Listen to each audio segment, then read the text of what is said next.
Seasonal influenza is a contagious respiratory illness that becomes especially widespread during this time of the year. As colder weather and closer indoor contact increase transmission, it can cause sudden fever, fatigue, cough, and body aches, and poses higher risks for young children, older adults, and individuals with chronic health conditions. With cases rising these days, understanding how influenza spreads and how to prevent it remains essential for keeping ourselves and our communities safe. Definitely, in that matter, we would like to welcome with an honor in Good Morning Kuwait our guest, Dr. Khaled Alfassam, internal medicine senior specialist at Al-Ahmadi Hospital. It's really a pleasure to have you, Dr. Khaled, and it's really a pleasure to have you in Good Morning Kuwait. Good morning, and first of all, thank you for having me here today. I hope this interview proves to be both insightful and engaging for everyone watching.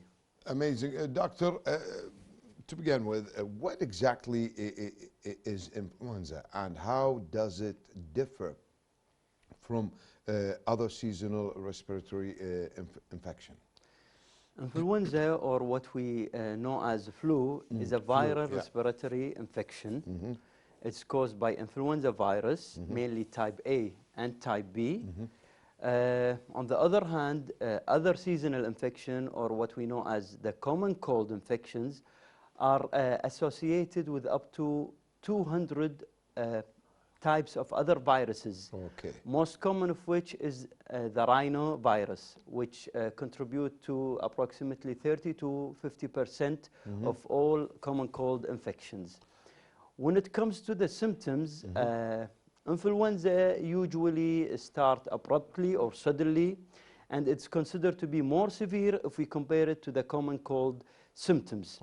The typical presentation usually fever, non-productive cough, and generalized body ache. Laziness, and sometimes it will leave you, like after resolving, it will leave you with some generalized fatigue for a longer period of time. That's true. Especially nowadays, everybody telling me, oh, I've been sick for 2 weeks. This is new. Like usually back in the days, I remember it's a day or two, you know, but now it's getting longer. Exactly. This is a typical for influenza infection. On the other hand, the common cold usually resolve in a bit shorter time, and it does not leave you with a lingering symptoms. So once it's gone, it's gone. This is one of the crucial differences. Which leads us, you know, Doctor, about why do influenza or flu cases tend to rise significantly during the particular time of the year? In fact, during the winter season, the cold weather is known to provide an ideal environment for influenza viruses and some other microbes to thrive. In our geographic area, the winter season is known to be the season of the rain. That's true. The rainfall in our geographic area is often associated with the suspended dust particles in the air. So as a result, it's not a surprise that we have influenza cases rising significantly during this specific period of time due to the higher rate of the virus proliferation itself, as well as the ease with which these viruses can be spread in the air and transmitted under these weather conditions. So when we come to the symptoms, individuals, you know, should watch for, you know, to determine whether they might have influenza or not. So what are precisely the flu symptoms? See, let's agree on something. Defining or recognizing the underlying viral pathogen based on clinical basis or based on the symptoms alone is not possible. I see. And you don't have to define it in every single case, to be honest. But generally speaking, as we just mentioned, influenza usually presents suddenly with the sudden onset of fever, generalized body ache, non-productive cough. Other common symptoms are headache, sore throat, blocked nose. These are the common symptoms usually. Yeah, that's true. Runny nose sometimes, sore throat, and coughing. But how does the physicians distinguish between influenza and the common cold? And how reliable are rapid influenza diagnostic tests? Practically speaking, physicians do not distinguish between the common cold and the flu in most of the cases. And in most of the cases, they don't have to be honest, because most of these infections are self-limiting.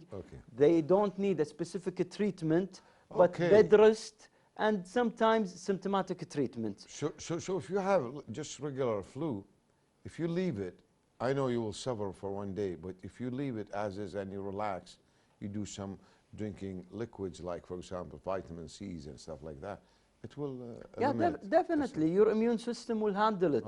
It will take an average about a week, then it will resolve. This is the majority of cases. In very specific cases and in very specific high-risk population, then complications may arise. And we will discuss this later. So what are the most common modes of transmission for influenza virus? It's what we call respiratory droplets. It's basically respiratory secretions. These droplets can be large or small. Small droplets or small particles will be shed off while the patient is coughing, sneezing, or even with a regular talk. While the large droplets require a close contact between the victim and the infected individual to be transmitted. I see. Other common way of transmission is getting in contact with contaminated surfaces. Unfortunately, these viruses can live for a few hours outside the body. So if you accidentally touch any contaminated surface like tables, cell phones, door handles, then you touch your face, you will have a higher chance of contracting the infection. So that's why our parents used to tell us, when you come back at home, when you come inside your house from outside, you have to wash your hands. Definitely. It's a See, must. these precautions measures, were really effective. Definitely. So does the seasonal influenza vaccine provide an effective protection? And, who are the groups most strongly recommended to receive it? Absolutely. The annual influenza vaccine is considered to be one of the most and the crucial preventive measures that we have to stick to. It's very important to get the vaccine, because the vaccine will make you having less chance of getting the infection. And if you get the infection, you will have less chance to develop a serious complication, and you will have less chance to transmit the infection to others. So it minimizes all the for sure. And losses. it is specifically very important for the high risk group, because this kind of population are at higher risk of developing serious complications out of the influenza infection.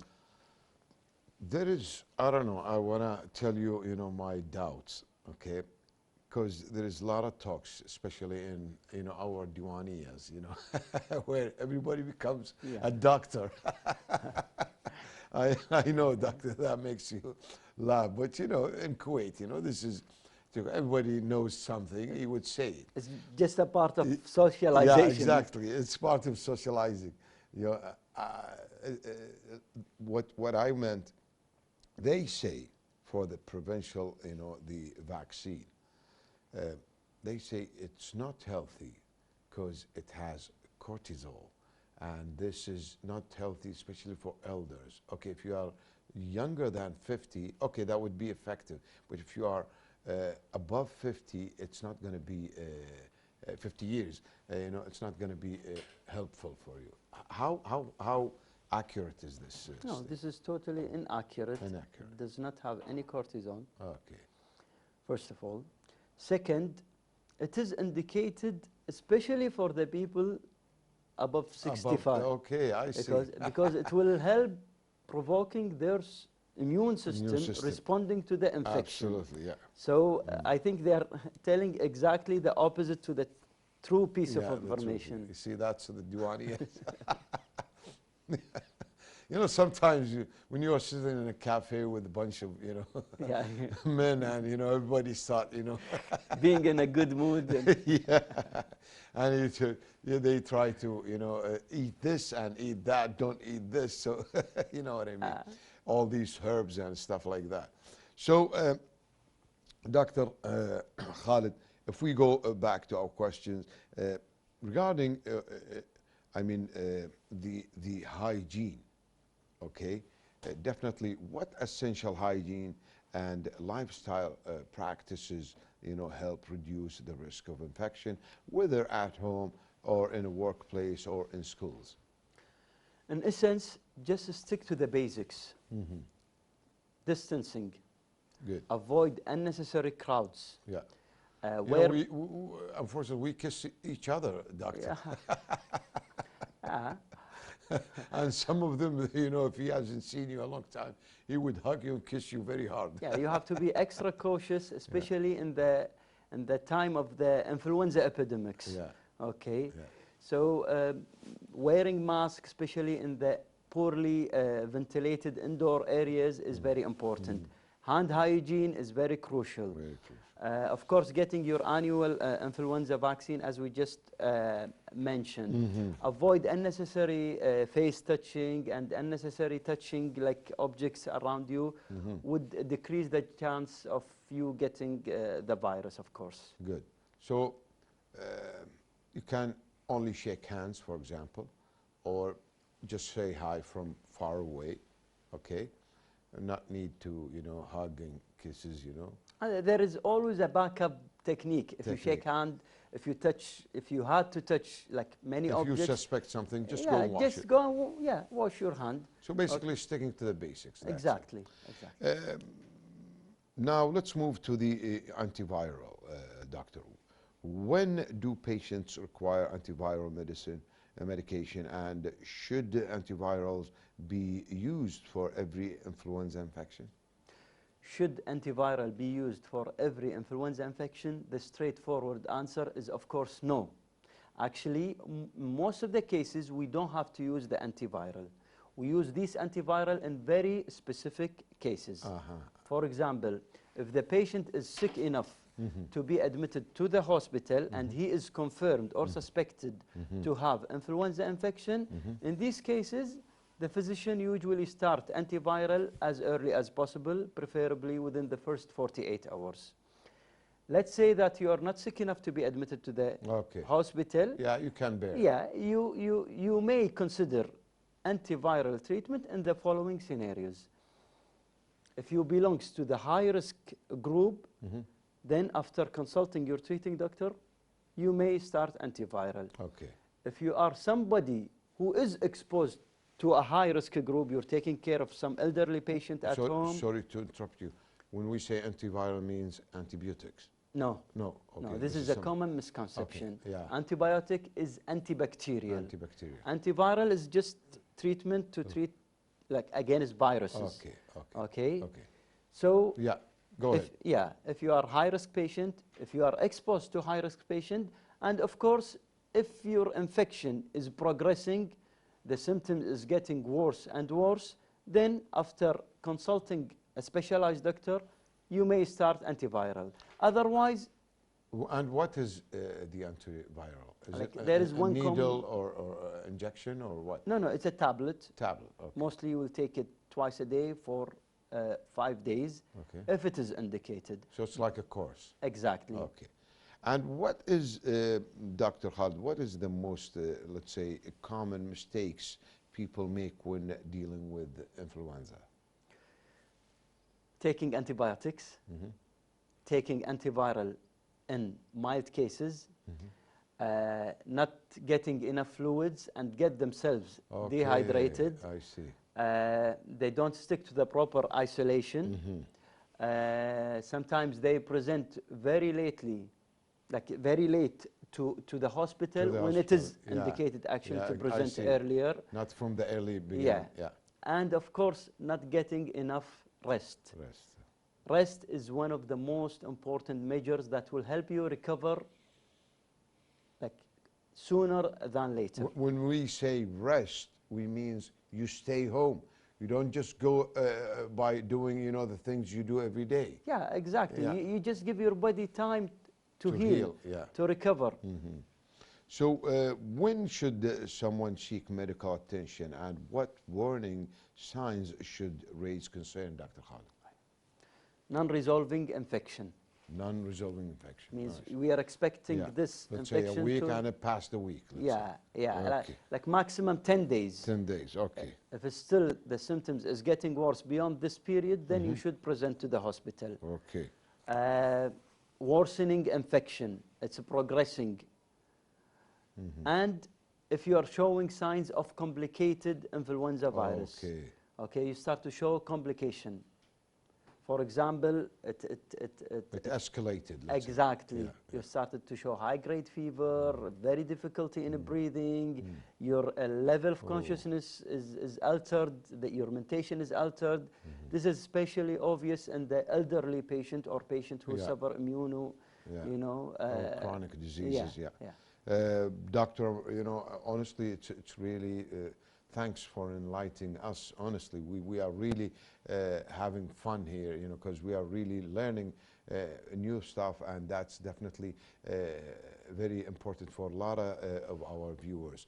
But unfortunately, we are out of time, and you know, beautiful times goes, you know, very fast. So, Dr. Khaled, any last message you want to convey for our viewers? Yeah, sure. First and foremost, get your annual influenza vaccine, especially if you are belonging to the high-risk group. Second, maintain a good hygiene practice. Washing. Exactly. Third, please, just if you got the infection, stay at home, get enough rest, and present to the hospital if things get complicated. Do not delay the presentation. I have a quick question. And never mind, I know it because we are out of time. Dr. Khaled, why outside, you know, abroad in Europe or in the States, you know, where we studied, you know, abroad, why they always, you know, don't give you antibiotics? You know, I know it's a different issue, but you know, we always, when we get fever and stuff like that, we say, please, I have tests, I have exams, I need antibiotics. They say, no, I will not give you antibiotics. Why? First of all, because everybody is concerned nowadays about resistance, like bacteria resistance. The bacteria start to develop a resistance against our weapons, which is the antibiotics. Okay, and we are afraid that with time we don't have a very strong system. A very strong like antibiotics to fight these bacteria. Imagine that you are taking the bacteria, the antibacterials, to fight a virus. It's totally useless. The only thing that you will do is you will train the bacteria how to fight this antibiotic in the future and render it useless. So that's why you will find them very resistant, and this is, by the way, a healthy practice. You will find them very resistant to give antibiotic, especially if it is not indicated. Indeed. Dr. Khaled Mohammed Alfassam, thank you very much. That was really interesting, and thanks for enlightening us and our viewers. You're welcome. Dear viewers, that was Dr. Khaled Mohammed Alfassam, internal medicine senior specialist at Al-Ahmadi Hospital. Dear viewers, we'll go for a break, and after that, we'll be back, so stay tuned and don't go away.